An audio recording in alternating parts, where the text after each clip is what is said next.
Paz seja convosco. Amém. Louvor a Deus pela sua vida, por estar mais uma vez comigo nesta reunião virtual, buscando a face de Deus.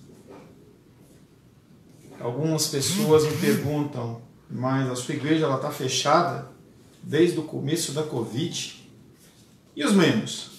Eles foram embora? E eu alegremente digo que não. E aí se fala, pô, então você é um ótimo pastor, é porque a sua palavra é vibrante? Ou não, é porque o que nos une é Cristo, é a sua palavra. E a sua palavra, pela graça do bom nome dele, tem sido pregado neste altar, mesmo com as minhas falhas, com as minhas deficiências.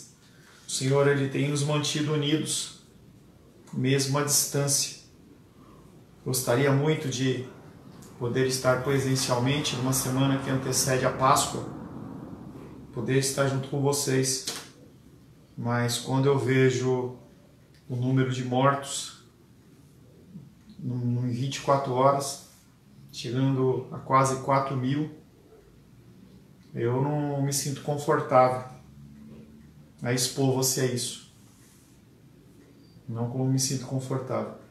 E eu oro para que Deus, ele continue te protegendo, continue te abençoando, livrando você da peste perniciosa, da seta que voa de dia, todas essas coisas que nós estamos suscetíveis. Relatos de pastores amigos que abriram suas igrejas e houve alguns surtos dentro da própria igreja, com 10, 12, 20 casais contaminados e alguns inclusive com caso de óbito. Então ainda continuaremos, enquanto o Senhor assim o determinar, dentro do nosso culto online. Não saiba uma coisa, isso não é cômodo para mim. Apesar de eu estar na minha casa, isso não me é cômodo. Eu preferia estar com você. Pastor gosta de estar junto das ovelhas. Quero pedir que você não esqueça de deixar o seu pequeno comentário. Você possa compartilhar, de preferência, depois dos louvores, depois das orações, para que as pessoas elas possam também ser abençoadas com essa palavra. Oremos. Senhor, em nome de Jesus, mais uma vez, nos unimos, unidos através da internet, para proclamar o teu santo nome. Queremos te conhecer mais, queremos ouvir a tua voz, precisamos da tua direção. Por isso, Pai querido, nos colocamos na tua presença, pedindo a ti que o Senhor nos abençoe. Fale conosco, fale ao nosso coração, Deus. Nos dê um recado santo. E também, Pai, peço que o Senhor me capacite como instrumento nesta manhã de trazer a meditação da tua palavra. Que o Senhor me conceda a graça de poder ser instrumento da tua vontade. Pai, ora em nome de Jesus. Amém. Amém. Graças a Deus. Paz seja convosco mais uma vez. Você que está chegando agora, perdeu os louvores, as orações. Quero convidar você a acordar um pouquinho mais cedo, dormir mais cedo e acordar mais cedo. É apenas um encontro que nós temos no domingo pela manhã e um domingo à noite. Nós nos encontramos tão pouco para que você venha a perder a hora. Queria que você fosse mais zeloso com as coisas do Senhor. Não é em relação a mim. Graças a Deus eu passei por essa preocupação de se tem um assistindo, ou 10 assistindo, ou tem 100 assistindo. É claro que eu gostaria que tivessem mais pessoas assistindo, em especial da nossa igreja, mas não para que o pastor Paulo está sendo prestigiado. Não, mas é porque você precisa deste conhecimento que tem sido trazido do altar, e às vezes você sofre e padece por falta dele. E aí, durante a semana, nem sempre você tem tempo para assistir os vídeos, 1000 coisas acontecem, e aí você perde todo o fio da meada. Então, faça esse esforço, tá? Em relação à Páscoa, eu vou estar passando para vocês o calendário, como que nós vamos fazer na sexta e no domingo, tá? amanhã pretendo fazer a finalização disso e passar para você, tá? Já separa a sexta-feira, tá? Sexta-feira pela manhã, tá? E o domingo, o normal, que nós temos o nosso culto, tanto de dominical como de culto noturno, tá? Estamos trabalhando os 10 mandamentos que estão acabando. Eu pensei que esse 8º mandamento ele seria suficiente para ministrarmos não só as 2 da semana passada, mas as 2 desta semana. Mas aconteceu que nós avançamos, tá? Não perdemos nenhum tipo de conteúdo, mas nós avançamos e eu creio que, se Deus assim o permitir, nós vamos finalizar esse 8º mandamento agora no primeiro período e nós vamos estar avançando para o 9º mandamento logo no segundo período. Nós estamos falando sobre não furtar ou não roubar, tá? Quero convidar você mais uma vez a abrir a palavra de Deus em Êxodo capítulo 20. É importante que você acompanhe, que você leia, não é perda de tempo, não é repetição, não é encheção de linguiça, você precisa ter isso gravado no seu coração. Êxodo capítulo 20, verso 1 em diante, assim diz a palavra de Deus. Então falou Deus todas estas palavras: Eu sou o Senhor teu Deus, que te tirei da terra do Egito, da casa da servidão. Não terás outros deuses diante de mim. Não farás para ti imagem de escultura, nem semelhança alguma do que há em cima dos céus, nem embaixo na terra, nem nas águas debaixo da terra. Não as adorarás, nem lhe darás culto, porque eu sou o Senhor teu Deus, Deus zeloso, que visita a iniquidade dos pais nos filhos até a 3ª e 4ª geração daqueles que me aborrecem. E faço misericórdia até 1000 gerações daqueles que me amam e guardam os meus mandamentos. Não tomarás o nome do Senhor teu Deus em vão, porque o Senhor não terá por inocente o que tomar o seu nome em vão. Lembra-te do dia de descanso para o santificar. 6 dias trabalharás e farás toda a sua obra, mas o 7º dia é o dia de descanso do Senhor teu Deus. Não farás nenhum trabalho, nem tu, nem teu filho, nem a tua filha, nem o teu servo, nem a tua serva, nem o teu animal, nem o forasteiro das tuas portas para dentro. Porque em 6 dias fez o Senhor os céus e a terra, o mar e tudo que neles há, e ao 7º dia descansou. Por isso, o Senhor abençoou o dia de descanso e o santificou. Honra teu pai e tua mãe, para que se prolonguem os teus dias na terra que o Senhor teu Deus te dá. Não matarás, não adulterarás, não furtarás, não dirás falso testemunho contra o teu próximo. E o 10º mandamento, verso 17: Não cobiçarás a casa do teu próximo, não cobiçarás a mulher do teu próximo, nem ao seu servo, nem a sua serva, nem ao seu boi, nem ao seu jumento, nem coisa alguma que pertença ao seu próximo. Palavra do Senhor. Amém? Amém. Senhor, em nome de Jesus, mais uma vez lemos a tua santa e bendita palavra, que é verdade e transcende épocas e eras. Que o Senhor possa, Pai, nos abençoar nesta manhã, falando ao nosso coração, nos dando clareza e entendimento, para que nós possamos evitar romper os teus 10 mandamentos, Pai. Ora em nome de Jesus. Amém. Amém. Como eu disse, nós estamos tratando do 8º mandamento, não furtarás. Algumas versões, não roubarás. Está em Êxodo capítulo 20, verso 15. Nós temos como exemplo de desobediência, fazendo um breve resumo, Acabe, que roubou a vinha de Nabote, e Zaqueu, que apesar de ser um ladrão, ser um ladrão, um desviador de recursos, como é que é a pessoa lá que pega dinheiro emprestado a juros? Agiota, entendeu? Ele foi constrangido pelo Espírito Santo, com a presença de Jesus, e ele mudou seu comportamento. Nós vamos falar um pouco sobre isso hoje. E nós demos uma série de exemplos que pessoas que depredaram, pessoas que roubaram, pequenas quantias, grandes quantias, e nós falamos que a grande concordância de cada um, né, é que todos eles quebraram o 10º mandamento. Nós falamos que o caminhar do cristão ele deve ser pautado pela honestidade, mantendo todo o respeito pela propriedade alheia, e cada vez mais isso tem sido perdido. Conforme as pessoas elas vão evoluindo na tecnologia, elas vão evoluindo, não sei que a palavra nova. Retrocedendo. Não, desevoluindo é mais bonita. Desevoluindo, entendeu? Para uma condição humana mais deplorável. Então, cada vez menos nós respeitamos as pessoas.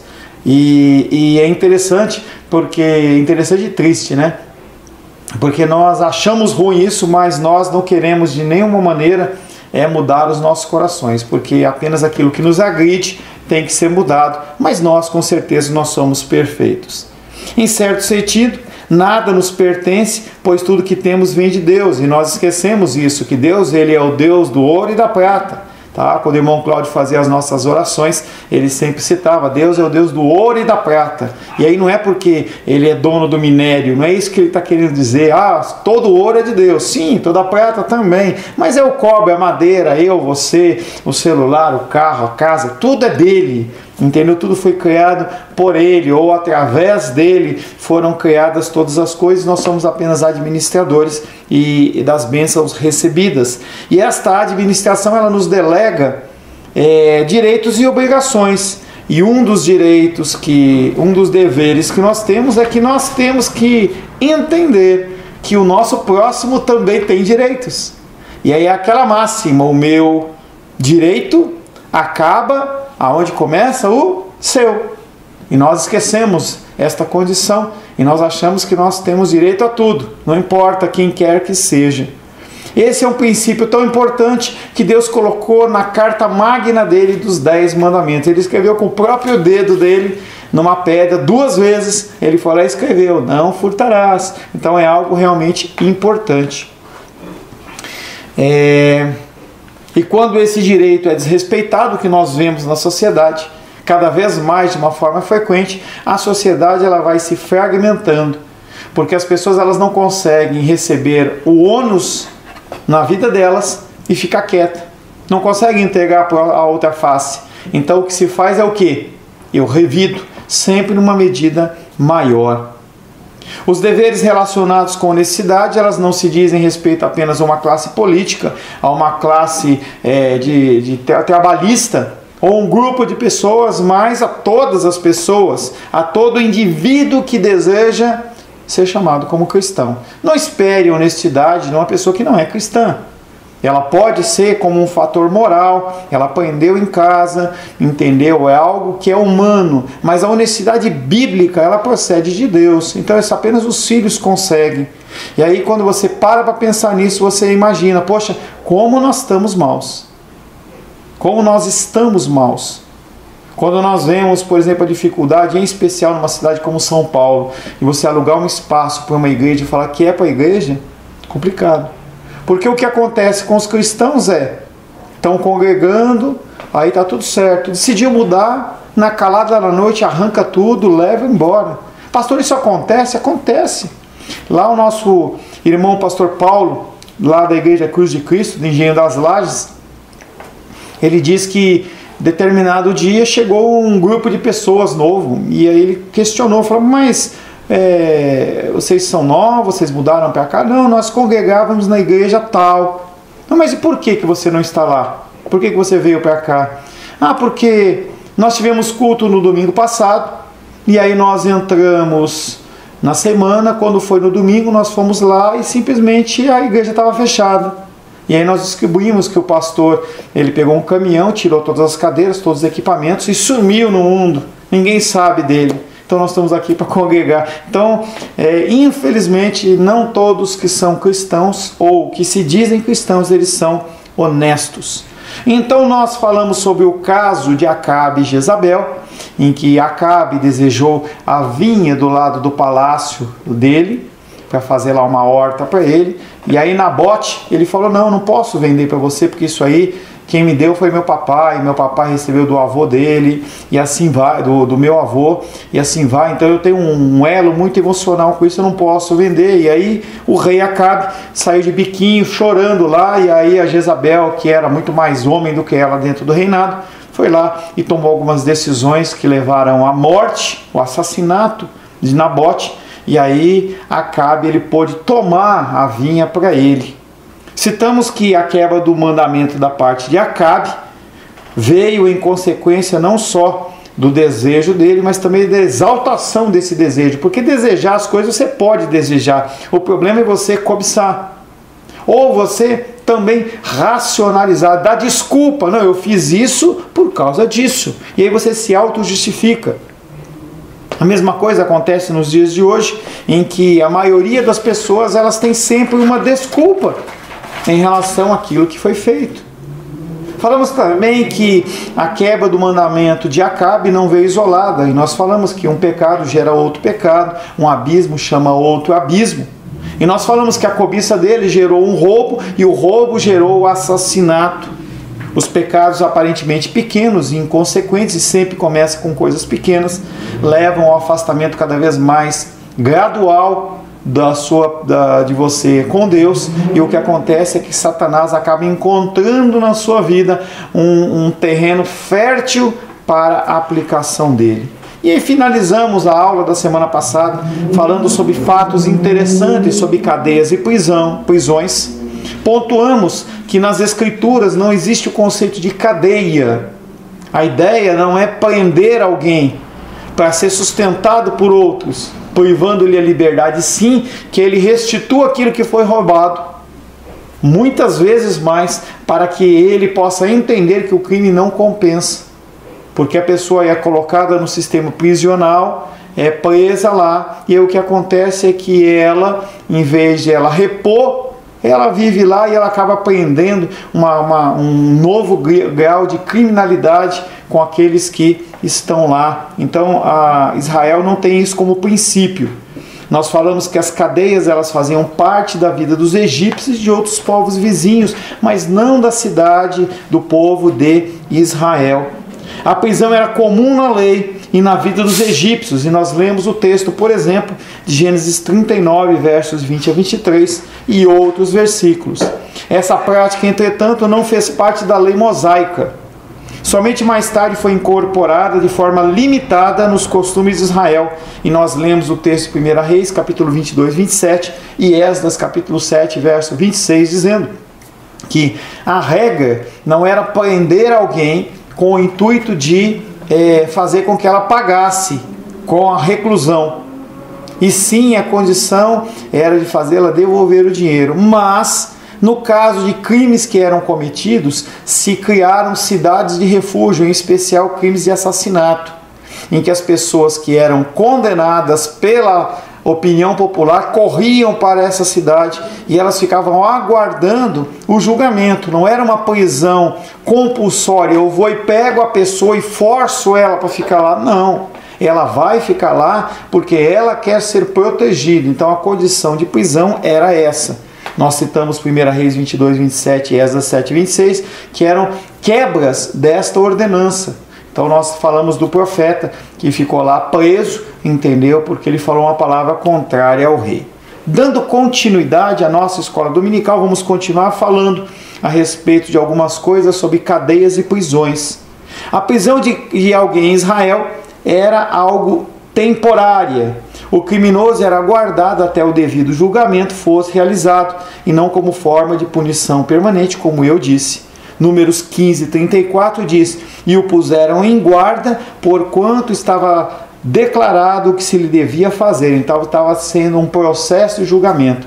E era interessante essa condição das cidades de refúgio, porque cada uma delas tinha um líder espiritual que ficava lá. E aí a pessoa ela tinha que ficar ali por um período, até que se realmente conseguisse averiguar a condição do pecado, da condição do que a pessoa cometeu ou não. E se a pessoa ela decidisse sair dali, a família que tinha sido agredida de alguma forma, ela tinha direito a mandar alguém que era chamado de vingador de sangue para cobrar aquilo, muitas vezes até com a própria vida da pessoa.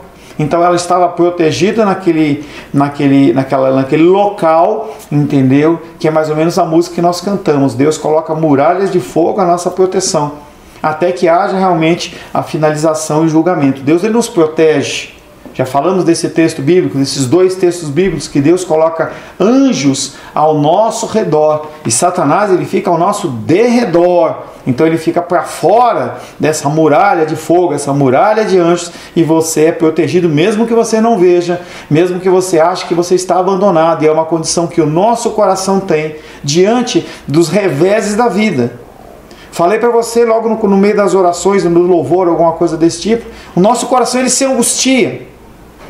Eu tenho passado um tempo de angústia por você, por mim, me preocupo com você. Estava falando com uma pessoa, acho que era com a Ingrid, estava fazendo um estudo com ela, e aí ela entrou entre a minha ligação com ela e o nosso atendimento, entrou uma coisa urgente ali, e ela falou para mim assim, não pastor, não se preocupa comigo, depois a gente trata. E eu brinquei com ela assim, a partir do momento em que eu não me preocupar com vocês, eu vou vender pipoca. Na verdade eu não vou vender pipoca, né? Eu vou vender pães low carb na minha esposa, né? Não vou vender pipoca não, tá? Porque se um pastor ele não se preocupa com a ovelha, entendeu? Ele não é pastor. Então isso tem me angustiado o pão na sua mesa, tem me angustiado o afastamento muitas vezes da gente estar fisicamente. Então isso me traz ansiedade. Financeiramente também. E às vezes eu acordo de manhã com meu coração cheio de pesar. Eu até estava brincando com a minha esposa hoje. Brincando é mal dizer, estava comentando com ela. Do terror noturno.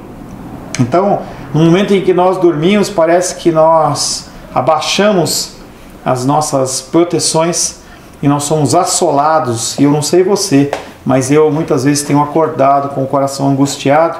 Mas nada que uma porção do Salmo 23, o Senhor é o meu pastor e nada me faltará. E aí o coração ele vai amansando, vai acalmando, fica meio assim, meio embolado por um tempo. E aí com o passar dos dias, aquilo ele vai aliviando, tá? Não sei se isso acontece com você, mas use esse remédio. É um remédio que é testado, entendeu? É um remédio que ele foi aprovado não pela Anvisa, mas aprovado pelo médico dos médicos. Então use estas passagens bíblicas que trazem esperança para você ter calma no seu coração. É assim que eu tenho procedido. Os ofensores da lei em Israel tinham que indenizar as vítimas de seus crimes, em vez de permanecer em cadeia, sendo sustentado por outros e aprendendo formas mais sofisticadas de criminalidade. Tinham que pagar indenizações diversas. O roubo e o crime eram atividades de alto risco financeiro. Um assalto, um roubo, ela podia macular não só a sua vida física, mas toda a sua vida financeira por muito tempo. Tem muito a ver com as nossas decisões financeiras do dia a dia, em que você toma uma decisão errada e você paga por ela por muito tempo. A indenização era sempre bem mais elevada do que o bem originalmente roubado ou furtado. Exemplos. Êxodo 22:4 diz: se o furto for achado na sua mão, seja boi, seja jumento ou ovelha, você vai pagar o dobro. Então você roubava um boi, uma ovelha, você tinha que devolver duas. Nos casos de roubo de propriedade, que representava o ganha-pão da vítima, naqueles dias geralmente era o gado de corte. Nos nossos dias, por exemplo, poderia ser um taxista que teria o seu carro roubado e fosse utilizado pelo ladrão para a realização de mais negócios. A lei prescrevia a restituição não de 2 vezes, não o dobro, mas de 4 a 5 vezes o que foi furtado. Êxodo 22:1 diz: se alguém furtar boi ou ovelha, não para comer, e o degolar ou vender, mas para ganhar dinheiro, por um boi pagará 5 bois, e pela ovelha 4 ovelhas. Então aí a conta ela começa a subir, não é mais o dobro, no caso da pessoa roubar até para comer, alguma coisa assim, mas nesse caso a pessoa rouba porque é sem vergonha, está querendo ganhar dinheiro, e o boi era instrumento tanto de lavoura e tudo mais, você tem que dar 4 a 5 vezes mais. Os que roubavam coisas de menor valor, por necessidade, como alimentos para saciar a fome, deveriam ser tratados com clemência e entendimento. Então as pessoas que estavam morrendo de fome e roubavam, eles eram tratados de uma maneira diferente. mas nem assim estavam desobrigados da restituição devida. Provérbios capítulo 6, 30 e 31 diz: não é certo que se despreze o ladrão quando furta para saciar-se tendo fome. Então o livro de Provérbios, unido com as instruções mosaicas, eles traziam um diferencial naquela pessoa que estava fazendo aquilo por necessidade, mas mesmo assim ela tinha algum tipo de ônus. Pois este, quando encontrado, pagará 7 vezes tanto, entregará todos os bens da tua casa. Lembremos-nos que a legislação mosaica previa a forma correta para aliviar a necessidade dos crentes. Então, se a pessoa ela roubasse porque estava com fome, ela tinha que dar 7 vezes mais aquilo que ela roubou, porque havia uma norma de como aquelas pessoas que não tinham o que comer iriam ser supridas. Como que era isso? A parte da colheita da propriedade, dos seus limites, da parte quase, vamos dizer assim, no limite da propriedade, ela não podia ser colhida. Se você se lembrar, se você leu, claro, quando você vê o caso de Ruth, ela quando vai trabalhar nos campos de Boaz, o Boaz fala assim, olha, deixa alguma coisa. Então se cair no chão, você não pega, já era lei. Mas além daquilo que era a lei de cair no chão e você deixar para alguém passar e pegar, você também joga mais um pouquinho. No caso de Ruth era algo específico, mas havia a lei em que se caiu no chão, deixa. Não pega não. Porque as pessoas que têm fome depois passavam no fim do dia e iriam passando naquela região que já havia sido colhida, não que não havia. Se passasse a colher numa região que não havia sido colhida ainda, era roubo. Mas no caso de uma que já tinha sido colhida, ela chegava e passava, pegava aquilo que era o suficiente para a manutenção dela. Sabemos que a lei civil de Israel não tem caráter normativo em relação a nós. Então isso aí não é válido literalmente para mim e para você. Mas tem um valor didático, isto é, podemos aprender muito com esse estudo.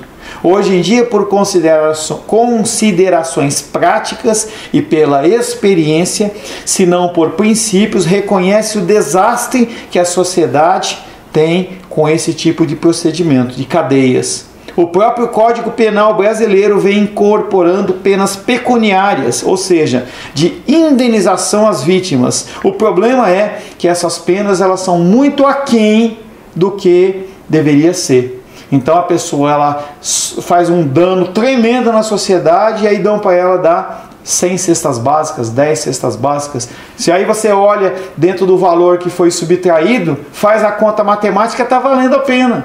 Então, além de você ter penas ridículas, você também tem um sistema penal que ele também trabalha morosamente. Tem o processo da titia lá, do falecimento dela, que está no judiciário e simplesmente as pessoas elas não estão preocupadas com o próximo. Se a gente precisasse daquele dinheiro para comer, quantos casos que não tem uma assessoria jurídica como nós temos, que a doutora Shirley nos dá essa assessoria jurídica. Então tem pessoas que estão aí à revelia e estão passando necessidade e não tem nada a ser feito. Falando um pouco sobre pecador, Zaqueu. Pecador sim, mas também convertido. O texto se encontra lá em Lucas capítulo 19, versos de 1 a 10. É um texto conhecido. Não temos tempo, eu vou simplesmente falar. Eu estou achando que isso vai avançar no próximo horário. Eu vou ler para avançar. Lucas 19, vamos lá. Eu vou reduzir a velocidade porque eu não vou conseguir acabar. E eu não vou ele me deixar de falar coisas simplesmente por causa de tempo. Conforme for, se acabar antes o material, a gente encerra a dominical um pouco mais cedo. Lucas capítulo 19, versos de 1 a 10 diz o seguinte, palavra de Deus. Entrando em Jericó, atravessava Jesus a cidade. A mesma Jericó que Josué derrubou lá atrás. A mesma Jericó que você encontra dentro do livro, se não me engano, de Reis ou Samuel, não sei muito bem te dizer, em que havia uma palavra profética. Quem levantar essa cidade... vai morrer o filho mais novo ou mais velho quando colocar uma porta e o filho mais novo ou mais velho, não lembro, quando fizer alguma coisa. E aí a pessoa foi lá e a palavra de Deus, pum, morreu os 2 filhos. E a cidade de Jericó estava levantada de novo. Entrando em Jericó, atravessava Jesus a cidade. Eis que um homem chamado Zaqueu, maioral dos publicanos e rico, procurava ver quem era Jesus, mas não podia, por causa da multidão, por ser ele de pequena estatura. Então Zaqueu, ele era líder dos publicanos, era um grupo dentro dos judeus, como tinha os fariseus, como tinha os saduceus, tá? Então esse grupo de pessoas era liderado por Zaqueu, e ele era muito rico, e ele queria ver Jesus, mas ele era baixinho. Então eu fico imaginando as pessoas em pé assim, querendo ver Jesus, e ele... Lembra aquela cena daquelas pessoas pequenininhas, aqueles crianças pulando, querendo ver? Então, correndo adiante, ele falou, bom, eu não estou conseguindo ver aqui. Então Jesus devia estar passando bem cadenciado, bem devagarzinho. Aí ele falou assim, bom, Jesus vai passar por tal caminho, talvez ele tenha perguntado, para onde Jesus vai? E ele correu lá na frente. Devia ter menos pessoas. Algumas pessoas falam menos, não é menos, é menos pessoas. Ele correu lá na frente, onde haviam talvez menos pessoas, e ele falou assim, bom, quando Jesus estiver chegando, vai se ajuntar a multidão de novo, e eu não vou conseguir ver. Então, correndo adiante, subiu em um sicômoro, um espinheiro, a fim de vê-lo, porque ali havia de passar. Ele não estava preocupado se ele se machucasse, ia rasgar a roupa dele, nem nada. Ele falou assim, deixa eu subir aqui, porque nessa altura eu vou conseguir ver Jesus.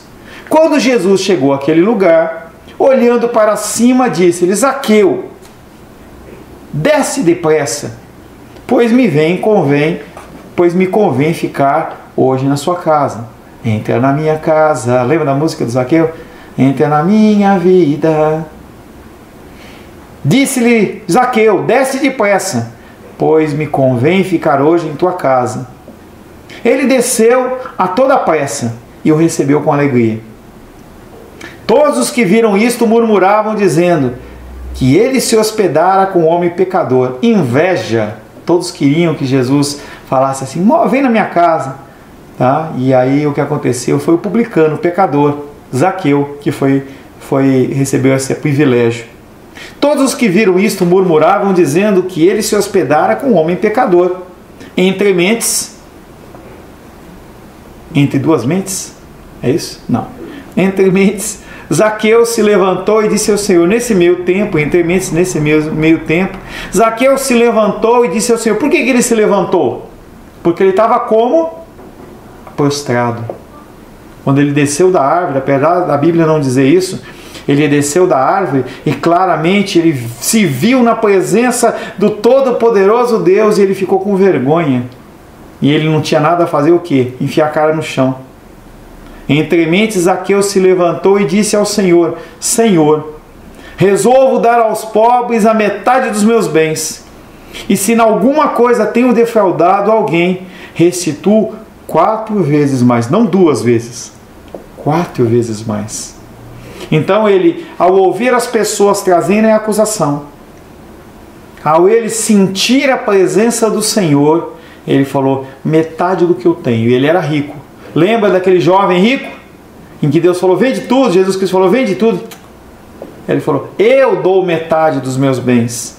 E aqueles que disserem que você me roubou, eu vou devolver 4 vezes mais. Então lhe disse Jesus, hoje houve salvação nesta casa, pois que também este é um filho de Abraão, filho da promessa. Porque o Filho do Homem veio buscar e salvar o que estava perdido. Aleluia. Encontramos na história de Zaqueu em Lucas 19, de 1 a 10, que nós lemos. Geralmente nos lembramos do registro de que ele era baixinho, subiu em uma árvore para ver Jesus. Mas a história nos conta muito mais do que isso. Em sua passagem, Jesus olha para a árvore e fala a Zaqueu, diz que vai se hospedar em sua casa e traz com ele a salvação. Queremos nos concentrar, entretanto, até a música tem esse contexto, no fato de Zaqueu ser reconhecidamente um pecador e haver quebrado o 8º mandamento. Arrependido, ele passa de ofensor, de cobrador de impostos, de cobrador de dívidas, a alguém cumpridor das Escrituras, independente do revés que ele estava por passar. Tem um livro muito interessante, que o título dele é assim: Em Seus Passos, o que faria Jesus? Alguma coisa desse tipo. E esse livro é um livro já antigo, deve ter mais de 100 anos. Em seu lugar. Em seu lugar, o que faria Jesus, é isso? Acho que é. É, mais ou menos. Tá? Não importa, mas é mais ou menos essa ideia. E aí eu sei que um grupo de pessoas, ele começou a querer colocar em prática um culto como o nosso, um pequeno grupo de pessoas, e as pessoas falaram assim: vamos fazer o seguinte, vamos tentar viver como Jesus vivia? E aí aqueles homens, eles começaram a toda esta prática segundo o que Jesus, e o livro foi escrito dentro desse contexto, e mostrou que uns se separaram das suas famílias, outros perderam seus empregos, perderam as suas casas, e outros perderam inclusive a sua própria vida, apenas porque decidiram se posicionar da mesma maneira que Zaqueu assim o fez. Você acha que esse tipo de problema não gerou dificuldades a Zaqueu? Será que aquelas pessoas que ele fazia parte do grupo dos publicanos, eles não foram a ele e falaram assim: agora você nos colocou em maus lençóis, você está mostrando que a nossa casta dos publicanos é uma casta que deve devolver o dinheiro para as pessoas? Talvez aquele publicano que vai orar junto com o fariseu e não consegue nem olhar para os céus, possa ter batido no peito e falado assim: perdoa porque eu sou pecador. Talvez porque ele tenha visto o exemplo de Zaqueu. Os exemplos que nós vivemos, as experiências positivas que nós passamos, como as negativas, elas influenciam as pessoas. São 11h25, 10h25, perdão. Tá? Nós vamos encerrar o primeiro período, antecipado um pouquinho da dominical. Tá? Nós vamos voltar aqui 10h40, não 10h45, 10h40 nós vamos voltar. Nós vamos parar uns 5 minutos antes. Tá? E aí a gente vai estar retomando com essa história de Zaqueu e também a aplicação do não roubarás na nossa vida nos dias de hoje. Agradeço por enquanto o seu tempo, a tua presença. Que Deus te abençoe.